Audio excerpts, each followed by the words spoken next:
Welcome to the Rob and Jen Go podcast. Real trips, real tips. Let's go. Today we're talking about how we got started and sharing our experiences.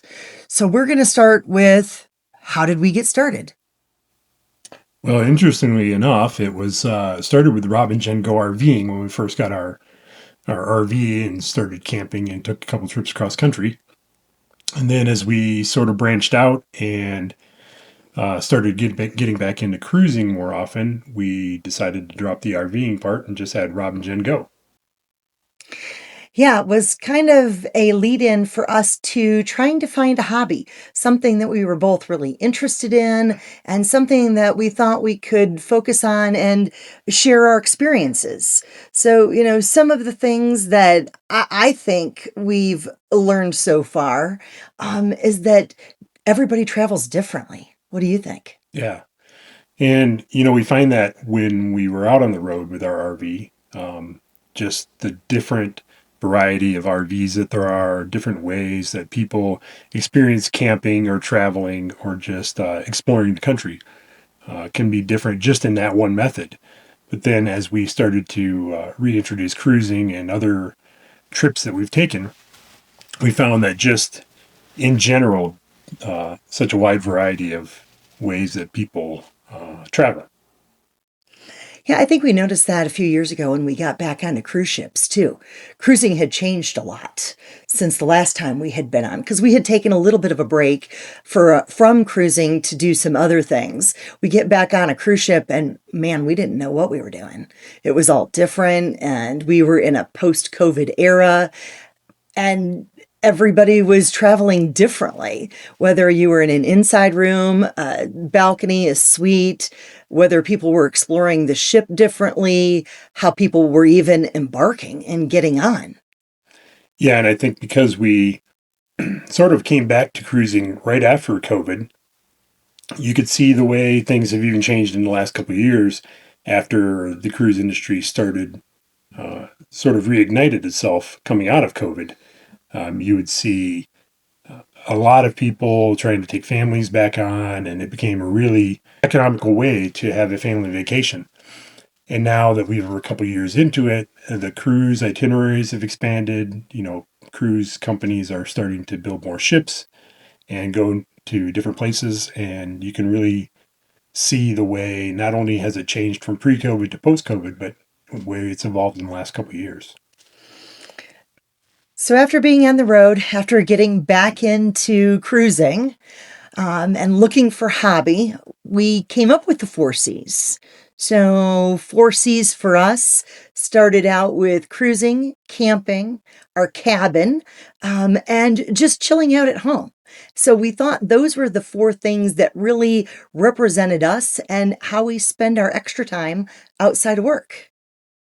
Chilling out at home is kind of, our version of a staycation, or just when we have that downtime between traveling, there's always a lot of things that you can do um, just to kind of relax around town, explore, your own city that you're not always, you live there day to day, but you don't always get out and see what it has to offer.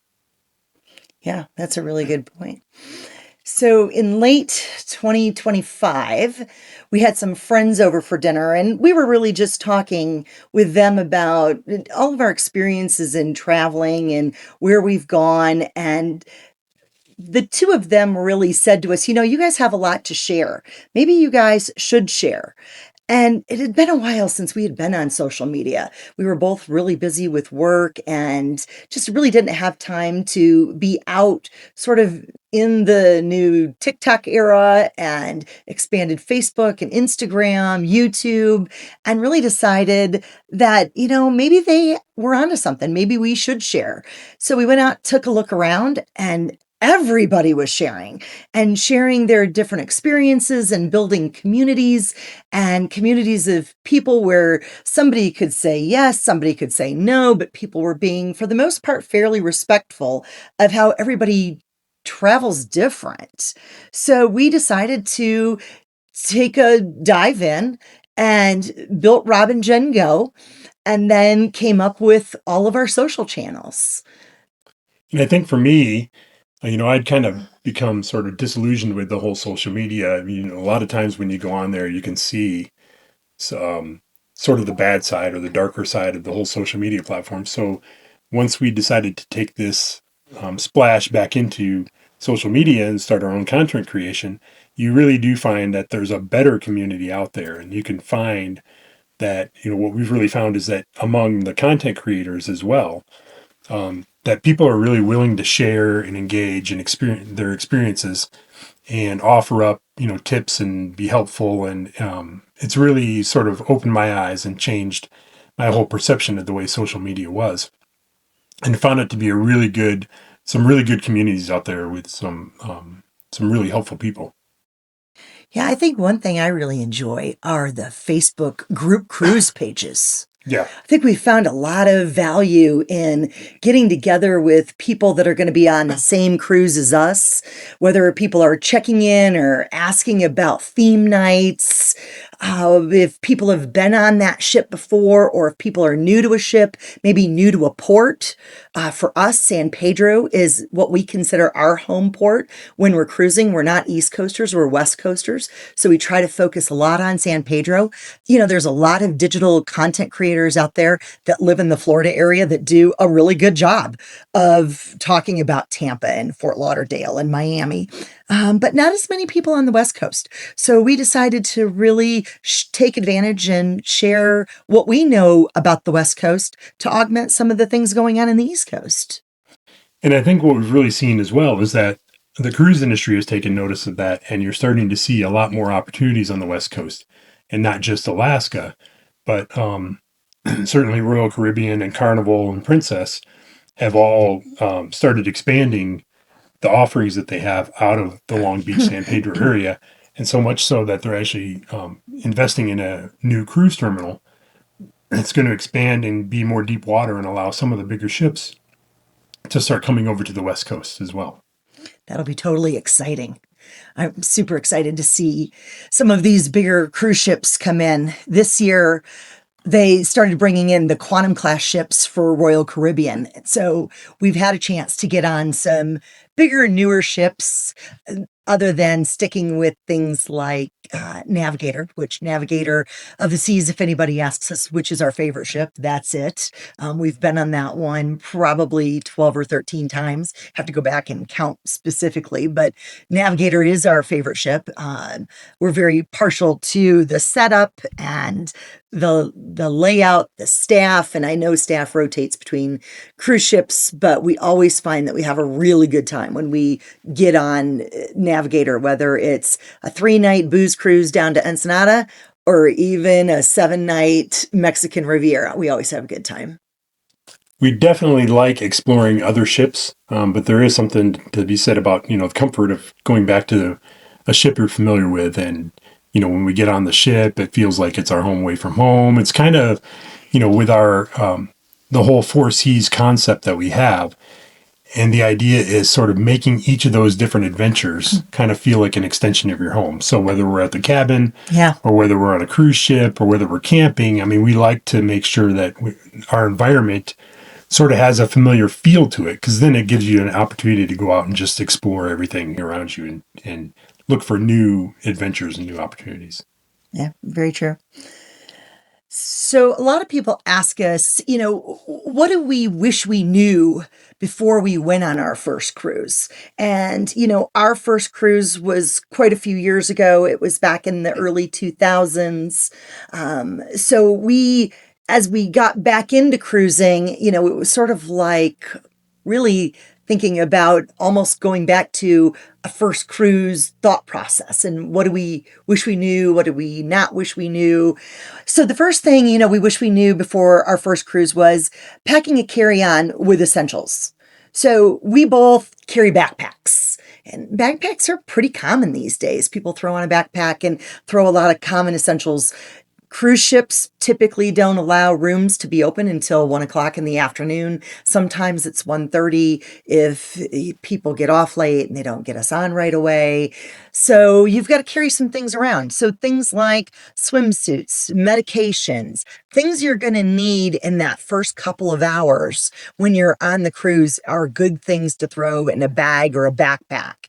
One thing we are not fans of is carrying our rolling luggage on. Wouldn't you Yeah. say? Yeah. And the porters at these ports are great, and the staff does a really good job of getting your luggage to your room. So, you know, just making sure you have a light carry-on that has all the essentials, and then let everything else go to your room. I mean, you're gonna get there eventually, anyways. Even if the luggage is a little late, 3:30. Yeah. There's no reason to lug 3 or 4 bags around with you because you got to carry it everywhere you go. There's no place for you to drop it off or do anything with it. So we see people all the time, like you think they've taken their entire household with them and they're roaming around the ship, and you're just like, why would you bother? Especially by the pool. Especially by the pool, yeah. And it's always funny to see somebody carrying like their 50-pound luggage and they're rolling it across the pool deck while everybody else is in the hot tub and trying to have a good time. And I was just going to say earlier to your point about getting on the ship. We always like to be on the ship as early as we can get on the ship. Some people say, well, because the rooms don't open until your luggage doesn't get delivered till 1 o'clock, or the rooms don't open till 1 or 3. What's the point in getting on there early? But, we find it's an opportunity, especially now that we've gone into content creation, to throw in our backpack. We throw in all of our content creator gear, and it gives us a chance to really sort of look around the ship and do things that you might not have an opportunity once the ship is full. So, Yeah, and that's probably number two of what did we wish we knew before our first cruise is exploring the ship on day one and getting on there early and being able to walk around while it's not crowded and really getting a chance to see where everything is at, get your bearings, check out a couple of maps, find the elevator banks, all of those good things. and if it's a brand new ship that we've never been on before, it's a real good opportunity to go to get a lay of where everything is, because you've already been looking at the app and you've seen the itinerary, you know what the plans are, where your shows, but you don't know where, say the schooner bar is located on this particular ship, or where the theater is, or what's the best route to get there, where the specialty dining is. So it's a really good opportunity to sort of get a feel for how the ship is laid out. So then when it comes time to go, you're not spending, all your time being lost. Yeah, true. The third thing that we wish we knew before our first cruise really is the muster drill. And the muster drill for us, since we've been cruising more, and in 2025, we actually went on 8 cruises. So I think the big thing that we learned was do the muster drill early because there's not a long line and all they have to do is zap your phone with their reader if you've already done all of your pre-safety videos on the app, maybe in the hotel room while you're waiting for an Uber to come or a car service or even your transfer bus to come. This is going to sound a little mean, but I think we always are shaking our heads when we're sitting on the pool deck an hour before sail away and they're calling people out by name, by deck, by room. Yeah, you don't want to be That guy. you don't want to be that guy. You don't want to be the one called out because you didn't do your muster drill. Because I mean, we've actually even been on a couple of cruises before where we've been late with gangway up because they're still calling out names, and it's sort of it's an international law that they have to do all these safety drills, make sure everybody's aware of it before they can even leave the port. So you don't want to be the guy who's dragging your feet and then uh, nobody else can start their vacation because you couldn't bother to go find your muster drill. Now, I would say the one exception that I usually make for the muster drill is if there's a bar on the way to the muster station, then getting the first drink is probably the priority. But, then that just means I have a nice cocktail while I'm scanning my muster station and we're all good. That's a good point. But you definitely want to get the muster station out of the way and get on to enjoying your vacation. So, Rob, let's have some fun. We've come up with our podcasts quick fire section. I'm going to ask you a couple of questions and then you tell me this or that. And then for all of you listening to the podcast, let us know what you think your answers would be in the comments. We'd love to hear everybody's opinion because, again, as we said at the beginning of this particular podcast, everybody travels different. So really having an appreciation for what people do differently, maybe we're going to learn something from how somebody does something different from the way we do it. Yeah, that's a great idea. Let's go for it. Okay, so first question, cruising or our cabin? Yes. Well, okay. So I would say that definitely we've had this cabin now for more than 20 years. It's definitely our home away from home. And especially as we're recording this podcast, we happen to be up here. And it's been a great weekend and a great weekend getaway, especially as it's getting warmer down in Phoenix. But I would definitely say the cruise is ahead at this point. I just love the ships. I love the people. I love just instant relaxation mode as soon as we get on board. So I'll say cruise. Okay. So next one, interior room or balcony room? Well, we've never done an interior room, so That's why balcony? I'm asking. So definitely would be balcony, but I think a better question might be balcony or junior suite. Because, at least on Royal, a lot of times you can get double points for not much higher cost, and it's basically an expanded balcony room. So that's always a good option. But And that's a good point. If you're looking to increase your level, or if you're trying to points chase from one level to another and you're close, sometimes a junior suite or above does make sense because then you do get the double points. So, and we've done that a lot. But I would say I have been tempted by how economical. You can get an interior room on a deal.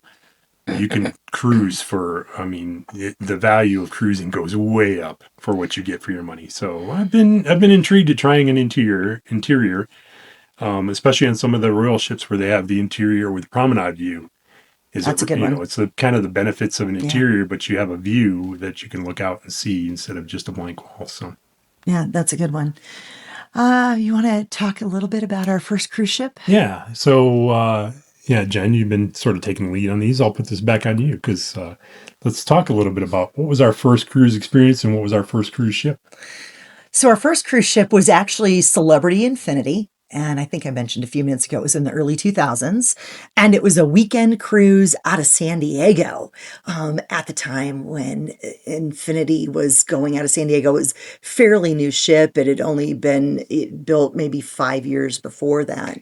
And so it was beautiful. We had an amazing time and decided then that cruising was for us. And I think that happens a lot with first-time cruisers. Somebody gets on a ship, they see all of the value in the dining room, in the entertainment, in the shopping. Maybe if you're a little bit of a gambler and you want to try your hand in the casino, there's a lot of things to do out by the pool. So there was really a lot of value for us. So on our second cruise, we actually took our kids and switched from Celebrity to Carnival. Not our favorite. It was interesting because we, as Jen mentioned, we took our kids for the first time. We wanted to see how they would do with it. So it was similar itinerary, but different ship.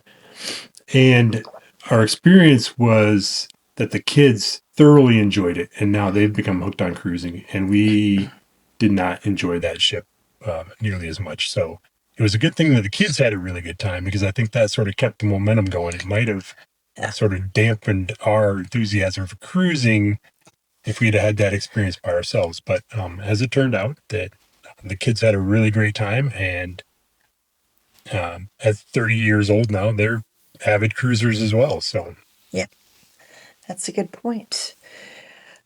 So as we come to wrap up our first podcast, we want to thank everybody for listening, understanding our story and who we are, how we got to where we're at. We're excited to continue on this journey, and we invite everybody to follow or subscribe to all of our social channels. We are on Facebook, Instagram, YouTube, and Patreon. You can find us occasionally on X and Blue Sky. So, in addition to following and subscribing on all our social medias, if you go to Patreon, you'll get some additional benefits such as getting the access to the podcast early, maybe some exclusive videos. We're kind of working out the whole Patreon thing at this point, and we're excited to get started with that. So be sure to check that out as well, and be able to support this channel and this program and what we're doing in different ways. So for us at Rob and Jen Go, we thank you again for taking the time to listen to our podcast. And as we always say, safe travels and see you on board.